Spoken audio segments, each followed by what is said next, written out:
Halo, salam jumpa pemirsa. Kami kembali hadir dengan sejumlah informasi yang dihimpun dari berbagai penjuru dunia. Bersama saya Luis Ayu, inilah Info Dunia sepekan selengkapnya.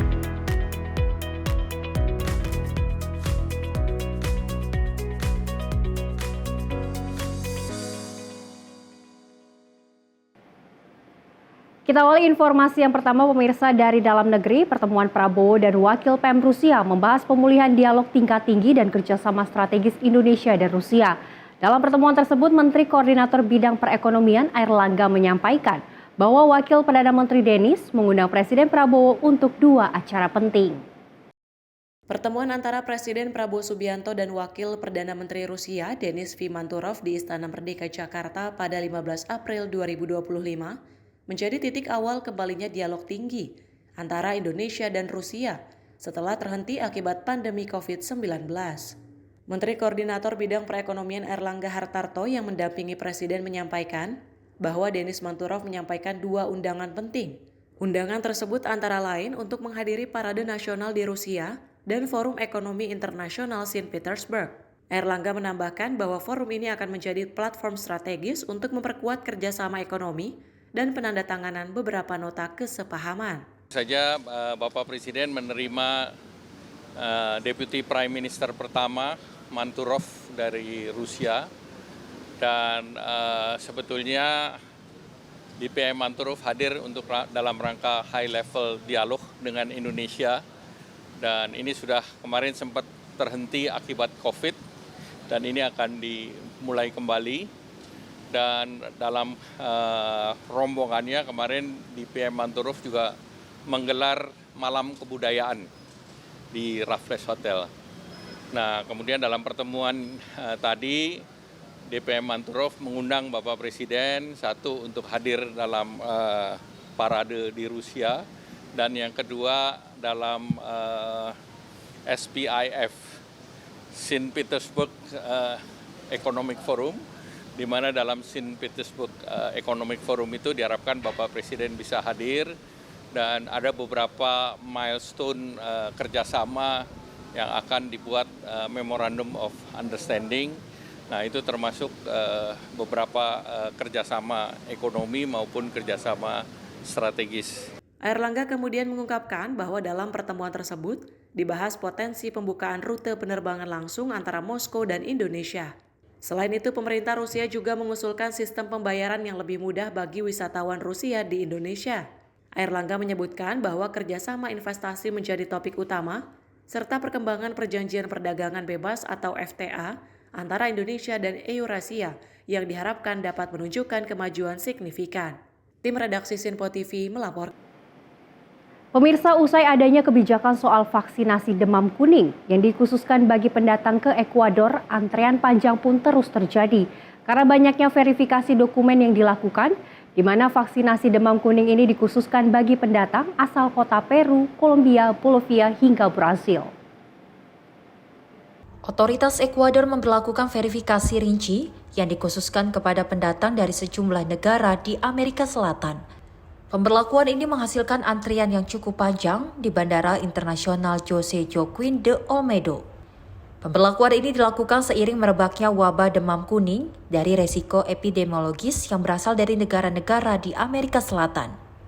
Negara yang diyakini menjadi penyebab meningkatnya wabah di Ekuador adalah Peru, Kolombia, Bolivia, hingga Brasil.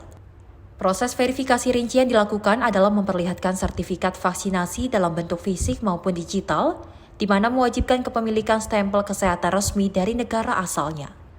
Menteri Kesehatan Publik Ekuador menyoroti pemberlakuan ini bagi pendatang yang berada di negara Ekuador lebih dari 10 hari, maupun bagi mereka yang mengunjungi sejumlah negara di Amerika Selatan. Se ha confirmado que las personas sí han cumplido con el requisito de vacunación. Sin embargo, en este momento esperamos un vuelo desde Brasil, Bogotá y Bolivia. Entonces probablemente va a haber que pedir muchos exámenes, va a haber que constatar mucha información.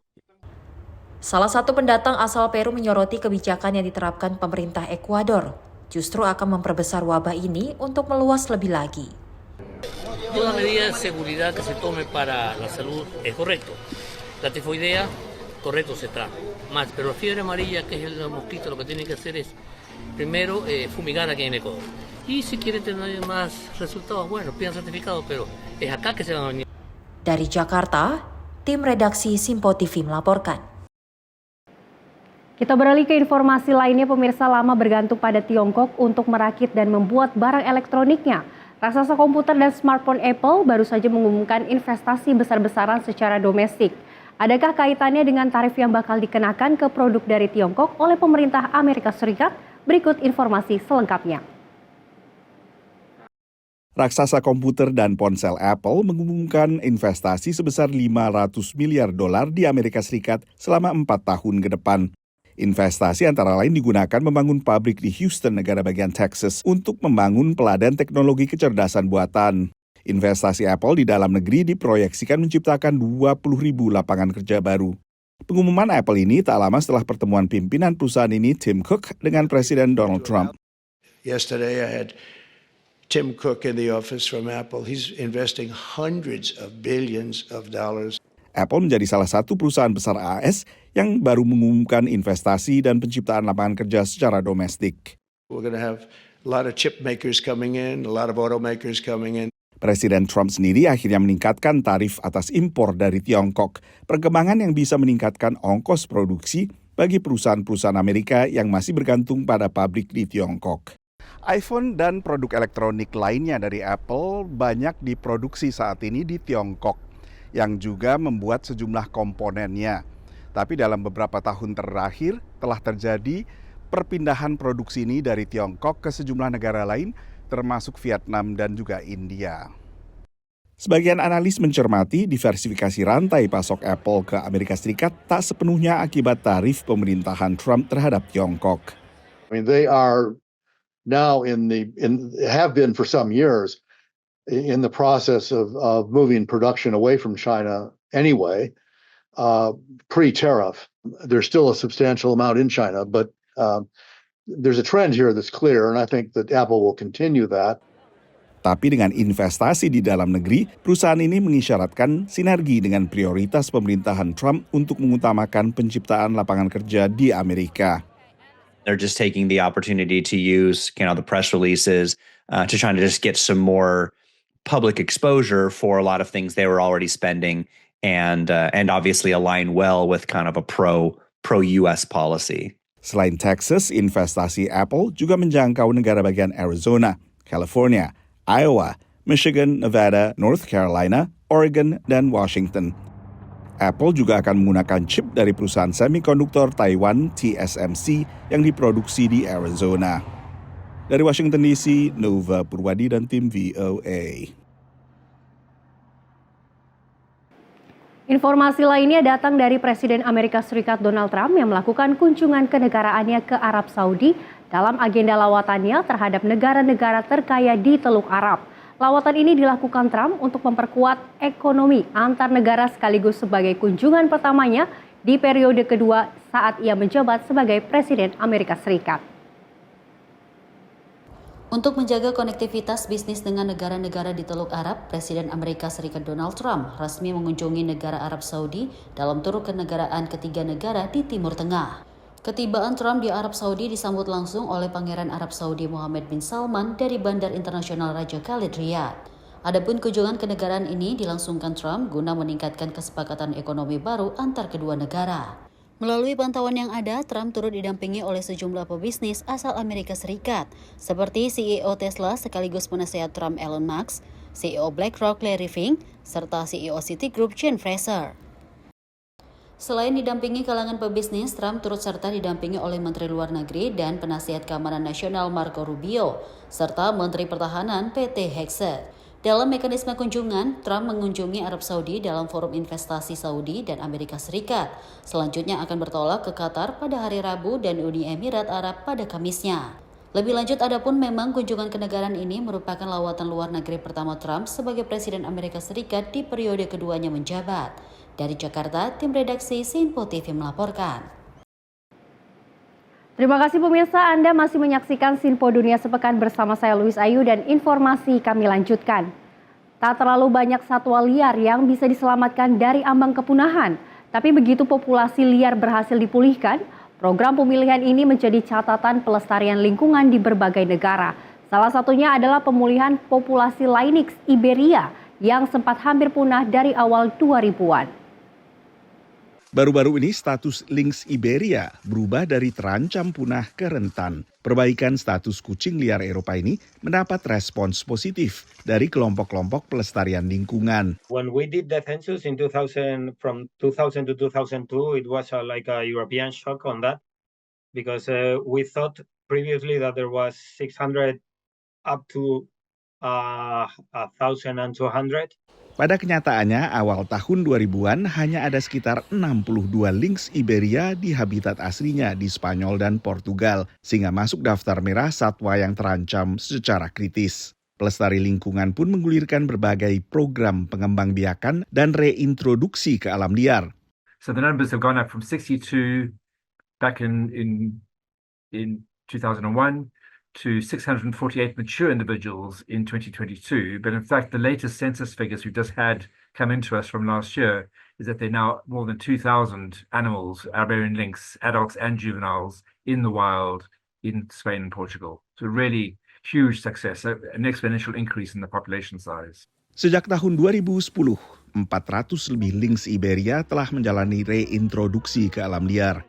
Bahkan reintroduksi terus dilakukan belakangan, seperti pelepasan Lynx ini di kawasan Andalucía, Spanyol Selatan pada Februari 2024. La Junta de Andalucía inicia hoy lo que es la suelta de la segunda campaña de la suelta de los linces ibéricos. Exactamente hoy han sido cinco linces, 4 machos y una hembra. 2 procedentes de Portugal, 2 procedentes de Huelva y una que es la hembra de Cáceres. Meski kini harus tinggal berdampingan dengan satwa buas, warga yang menyaksikan pelepasan Lynx ikut senang. Camino que hay si queremos realmente que no se pierda esta especie de animal y que encima se propague, porque hay muchos sitios que potencialmente puede tener linces, ¿no? Y la única solución para que haya es insistir en tenerlo y soltar y solucionar los problemas que se van encontrando. Reintroduksi, lalu satwa hasil penangkaran berkembang biak dengan satwa liar juga menjadi metode di balik pemulihan populasi bison liar di Amerika Serikat yang kemudian ditiru untuk bison Eropa di Polandia, Rumania hingga Inggris. Berbeda dari bison, lynx adalah satwa predator sehingga pelepasannya kembali ke alam liar juga disertai skema kompensasi bagi peternak yang ternaknya kemudian dimangsa oleh lynx ini. Skema kompensasi serupa juga diberlakukan di Amerika Serikat dalam reintroduksi serigala ke sejumlah negara bagian, termasuk serigala abu-abu di Colorado dan serigala merah di North Carolina. Dari Washington DC, saya Nova Purwadi dan tim VOA. Informasi menarik lainnya pemirsa, hampir semua buah stroberi yang ditanam di Amerika Serikat berasal dari negara bagian California. Kini sebuah perusahaan asal Spanyol yang bergerak di bidang robot pertanian membantu para petani California untuk melakukan panen stroberi pada tingkat kematangan yang tepat dan secara presisi. Juan Bravo menciptakan sebuah robot yang dapat memanen stroberi dengan mulus. Memanfaatkan sensor dan kamera, robot ini menganalisis tingkat kematangan setiap buah stroberi dan memprogram gerakan lengan robot untuk memotong batangnya tanpa mengganggu buah yang belum terlalu matang. They ripe from the bottom to the top, so the tip of the bottom becomes red while the other part of the strawberry is still green and is going up. So we measure what part of the strawberry is in red and what is still remaining in green. We typically want about 90% red, 10% green. That is a perfect moment for harvest. Robot ini rata-rata memotong satu buah stroberi setiap 10 detik. Selama 3 hari, mesin ini dapat memanen 8 hektar kebun stroberi. We don't want to touch the skin of the strawberry, never. So if we don't touch the surface, we are not going to contaminate it. Could be with mildew, or could be with virus or whatever. We don't touch the strawberry. Panen otomatis ini dilengkapi bak vacuum dari Agrobot yang secara harfiah menyedot hama dari semak-semak tanpa merusak buah ataupun menggunakan pestisida. Robot ini tidak akan kepanasan atau kelelahan dan tidak mengambil alih pekerjaan manusia, menurut Matt Conroy, manajer distrik sebuah perusahaan buah dan sayuran lokal. As an industry, we are short on people.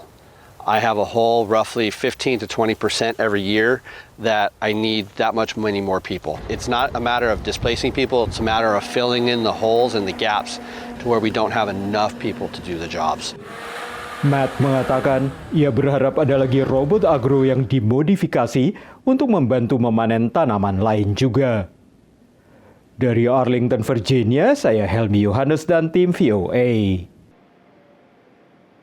Pemirsa, kita beralih ke informasi dari warga di Washington DC yang berhemat tagihan listrik dengan memanfaatkan program-program tenaga surya pemerintah. Popularitas tenaga surya di Amerika Serikat ini terus meningkat, meski baru menyumbang 6% tenaga listrik nasional. Namun, pemerintahan Trump ingin mengakhiri pendanaan program-program ini. Ini adalah panel surya komunitas. Orang-orang di sebuah perumahan di Washington DC ini bisa menghemat tagihan listrik mereka hingga 50% karena mereka berlangganan tenaga surya yang dihasilkan panel-panel ini. Ada 557 rumah yang berlangganan tenaga surya di Fairfax Village di Washington DC. Energi yang dihasilkan panel-panel surya ini bisa dipantau lewat aplikasi. Dari aplikasi terlihat musim panas hasilkan lebih banyak energi dibandingkan musim dingin seperti saat ini. Untuk memaksimalkan penggunaan lahan, panel-panel surya komunitas tidak hanya dipasang di atas permukaan tanah, tetapi juga di atas atap-atap perumahan warga. Ada lebih dari 4.700 panel surya di lokasi ini. Semua energi yang dihasilkan dialirkan ke jaringan listrik kota. Lalu, pelanggan dapat potongan pada tagihan listrik mereka.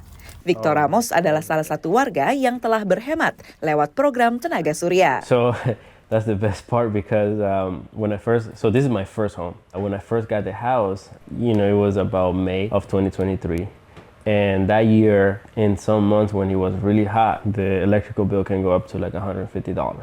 Kini, Victor kadang hanya bayar biaya administrasi pada tagihan listrik rumahnya sebesar $5 atau Rp81.000. Because the solar will basically extra produce during summer times, and when it gets to the cold months, there's an extra production that the solar panels did. And it can be reflected on those winter months.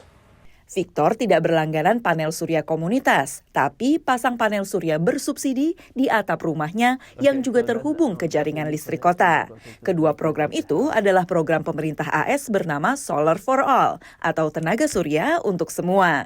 Ada sejumlah syarat untuk ikuti program ini. Salah satunya pendapatan di bawah jumlah tertentu untuk menarget warga berpenghasilan rendah.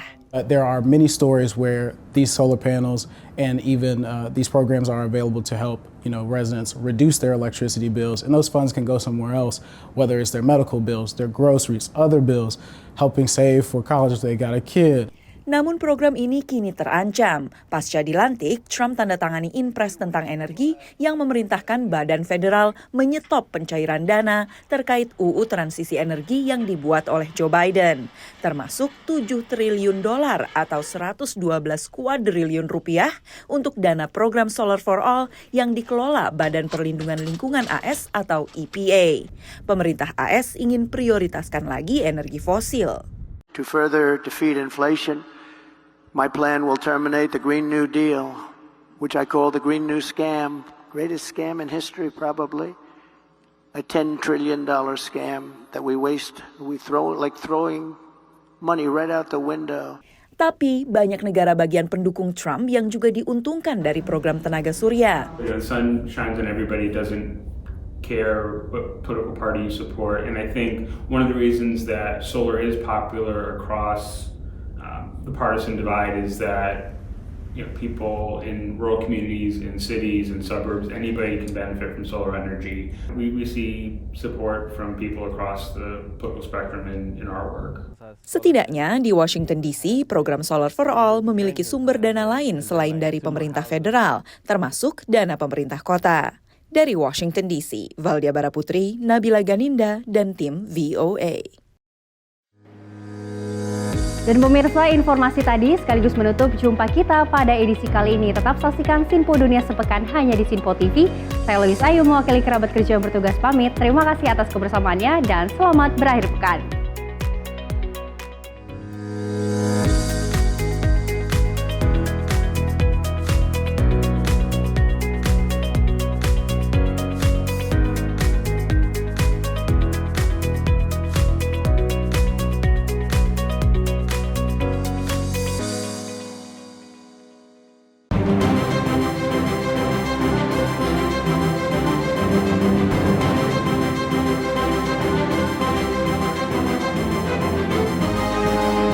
Simple TV, News, Sport, Entertainment.